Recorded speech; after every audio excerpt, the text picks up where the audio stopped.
ভোর তখন 4:30। আমি বেরিয়েছিলাম হাঁটতে। তখনও ল্যাম্পপোস্টের আলোগুলো জ্বলছে, আকাশে তখনও পূর্ণিমার চাঁদ জ্বলজ্বল করছে। ভোরের ঠান্ডা হাওয়ায় ঘুম ঘুম চোখের ঘুম একেবারে উধাও। হালকা হালকা কুয়াশা, তার সাথে ছিল ঘাসের ওপরে শিশির। শরৎকাল তো পড়েই গেছে। আগের দিন ছিল বিশ্বকর্মা পুজো, তখনও প্যান্ডেলের আলোগুলো তাই জন্য জ্বলছিল। অনেক মানুষ হাঁটতে যাচ্ছিল, কিছু কিছু মানুষ হেঁটে বাড়িও ফিরছিল। মনটা একেবারে ভালো হয়ে গেছিল সকালের এই ঠান্ডা পরিবেশে। সকালের এই হাঁটাটা মন এবং শরীর দুটোই ভালো রাখে।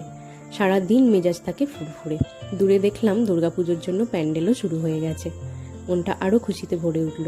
যত দূর যাচ্ছি সুদূর এই রাস্তায় কিছু মানুষদের দেখতে পাচ্ছি হাঁটতে যেতে, আর কিছু মানুষ হেঁটে বাড়ি ফিরছে।